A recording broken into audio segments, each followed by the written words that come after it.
Hello दोस्तों। Mutual fund की इस सीरीज़ में आप सभी का स्वागत है। इस एपिसोड में हम म्यूचुअल फंड सीरीज़ का पार्ट सेकंड करेंगे, जिसमें हम सीखेंगे mistake of mutual fund investor. वो कौन कौन सी मिस्टेक है जो म्यूचुअल फंड इन्वेस्टर करता है, और वो मिस्टेक आप सीख सको और वो मिस्टेक आप ना करो। और अभी तक आपने म्यूचुअल फंड सीरीज़ का पहला पार्ट नहीं दिया है तो डिस्क्रिप्शन में लिंक है, उस वीडियो को जाके ज़रूर देखें।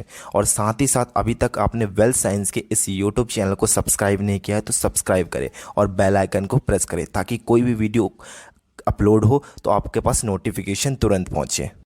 जो सबसे पहली मिस्टेक होती है वो होती है डिसिप्लिन। डिसिप्लिन आपने बहुत सुना होगा कि हमें डिसिप्लिन के साथ रहना चाहिए, डिसिप्लिन की तरह काम करना चाहिए, अपने लाइफ में हमेशा डिसिप्लिन का पालन करना चाहिए। पर ये जो डिसिप्लिन है ये हमारी इन्वेस्टिंग लाइफ में भी हमें फॉलो करना चाहिए। अब आप सोच रहे होंगे कैसे, तो मैं बताता हूँ। हम जब भी इन्वेस्ट करते हैं तो हमारे पास ना कोई गोल होता है, ना कोई टारगेट सेट होता है। हम जब चाहे इन्वेस्ट कर देते हैं, जब चाहे विड्रॉल कर लेते हैं। तो इस तरह हमारे जो रिटर्न्स हैं वो काफ़ी कम हो जाते हैं। हम काफ़ी कम रिटर्न्स मार्केट से ले पाते हैं। इसलिए हमें सबसे पहले एक गोल सेट करना चाहिए और एक टारगेट सेट करना चाहिए कि हमें कितना अमाउंट किस एज पे कितना चाहिए, उसके अकॉर्डिंग हमें अपनी इन्वेस्टमेंट को कंटिन्यू रखना चाहिए। अब बात करते हैं नेक्स्ट डिसिप्लिन, जिसमें हम मार्केट से फाइट करने की कोशिश करते हैं। हम मार्केट से फाइट करते हैं कि मार्केट नीचे आएगा तो हम इन्वेस्ट कर देंगे और ज़्यादा से ज़्यादा यूनिट में ले लेंगे, और जब ऊपर जाएगा तो बेच देंगे। फ्रेंड्स, आपके अकॉर्डिंग मार्केट वर्क नहीं करता, मार्केट अपने अकॉर्डिंग वर्क करता है। तो हमें इससे बचने के लिए क्या कर सकते हैं? हम कर सकते हैं एसआईपी। एसआईपी मंथली डिडक्ट होती है, तो आपका एवरेजिंग मेंटेन रहेगा। अगर बाजार ऊपर जाएगा तो भी प्रॉफिट, नीचे जाएगा तो भी प्रॉफिट, आपको दोनों साइड से यहाँ प्रॉफिट होगा। अब ये कैसे होगा, आने वाले वीडियोस में मैं इसको ब्रीफ में बताने वाला हूँ। अब बात करते हैं सेकंड मिस्टेक की। जो सेकंड मिस्टेक है वो है too many scheme in mutual funds. अब फ्रेंड्स, रिटर्न के लालच में लोग 10 से 20 म्यूचुअल फंड में निवेश कर देते हैं। अब 10 से 20 पर कंपनियों में निवेश करने के बाद उनका निवेश कैसा होता है? उनका निवेश हर एक कंपनी में निवेश हो जाता है। यानी मार्केट में जितने भी शेयर्स हैं लगभग वो सारे कंपनियों में निवेश कर देते हैं। उसके कारण उनके जो रिटर्न्स होते हैं एज़ कम्पेयर टू मार्केट उतने अच्छे नहीं रहते। इसलिए हमें कम से कम स्कीम को चुनना है, कम से कम और अच्छे से अच्छे। उस पर आपको स्टडी करना है, उसके पास्ट परफॉर्मेंस को देखना है। हर चीज़ देखने के बाद हमें निवेश करना है। अगर हमें अच्छे रिटर्न चाहिए तो हमें कम से कम पोर्टफोलियो, मैक्सिमम 3 से 4 में आप एक अच्छा कॉर्पस जनरेट कर सकते हैं। अब बात करते हैं नेक्स्ट मिस्टेक की है, वो है लो एनएवी म्यूचुअल फंड्स। लोग सोचते हैं कि हम कम एनएवी की म्यूचुअल फंड स्कीम लें ताकि हमें ज़्यादा से ज़्यादा यूनिट्स मिले, जो कि ये गलत कंसेप्ट है। एक एग्जांपल के थ्रू इसे समझने की कोशिश करते हैं। हम बात कर रहे हैं दो स्कीम की। पहली स्कीम की एनएवी है 10 रुपये और दूसरी स्कीम की एनएवी है 200 रुपये।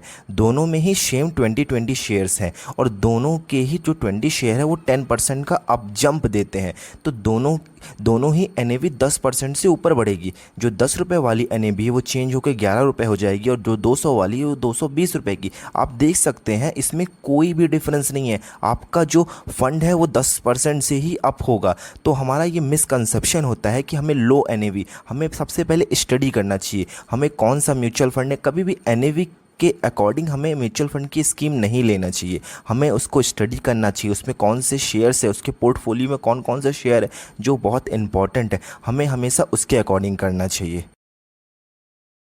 अब जो हमारी अगली मिस्टेक है वो होता है कि हम लमसम अमाउंट को इन्वेस्ट कर देते हैं जब पी रेशियो 25 के ऊपर रहता है।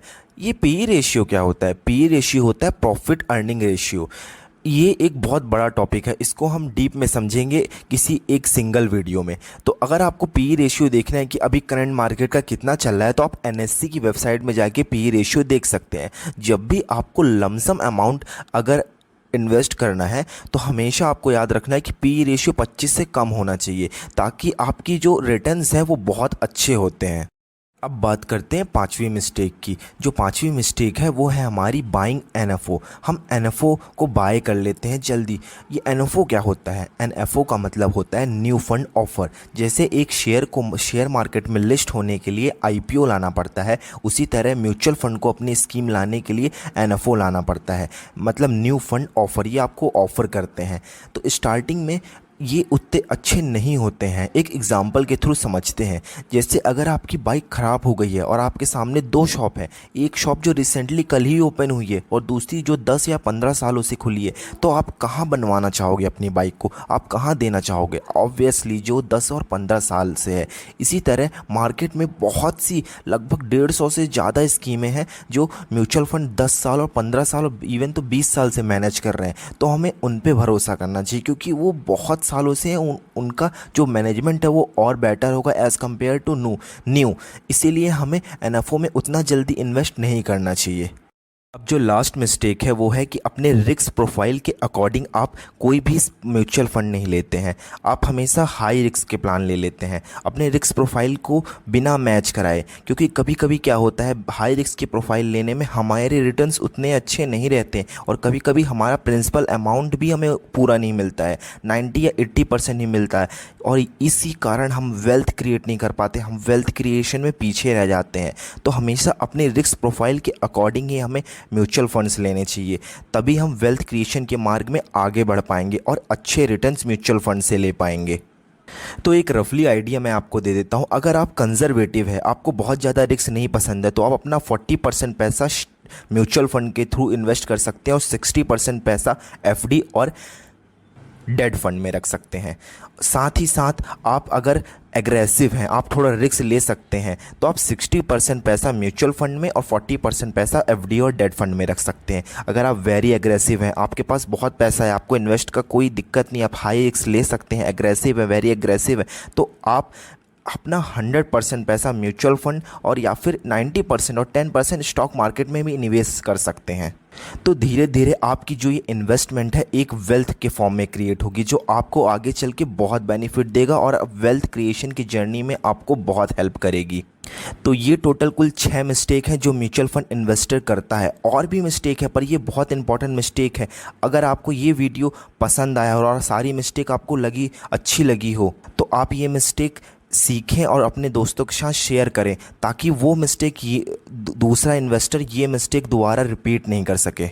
साथ ही साथ अगर आपने कोई और म्यूचुअल फंड प्लान लिया हो जिसमें आपको उतना अच्छे रिटर्न नहीं मिले हो तो उस स्कीम का नाम नीचे कमेंट करें, मैं ज़रूर उसमें वीडियो बनाने की कोशिश करूंगा। और साथ ही साथ नेक्स्ट वीडियो मैं डेट फंड पे बनाने वाला हूं। जैसा कि मैं बताया अगर आप एग्रेसिव नहीं हैं तो आप 60% पैसा एफडीज़ या डेट फंड में रखें। डेट फंड आपको एफडीज़ से भी अच्छा रिटर्न देती हैं। ये डेट फंड होते क्या हैं नेक्स्ट वीडियो में मैं ये बताने वाला हूँ। अगर आपको ये वीडियो अच्छा लगा हो तो इस वीडियो को लाइक करें और अपने दोस्तों के साथ शेयर करें ताकि फ्यूचर में कभी भी म्यूचुअल फंड इन्वेस्टमेंट में ये मिस्टेक कोई नहीं करे। और साथ ही साथ अगर आप इस चैनल पे नए हैं और वेल्थ क्रिएशन की इस जर्नी में हमारे साथ बने रहना चाहते हैं तो वेल्थ साइंस के इस यूट्यूब चैनल को सब्सक्राइब करें और बेल आइकन को प्रेस करें ताकि कोई भी वीडियो आपसे मिस ना हो। तो मिलते हैं नेक्स्ट वीडियो में। Happy learning, happy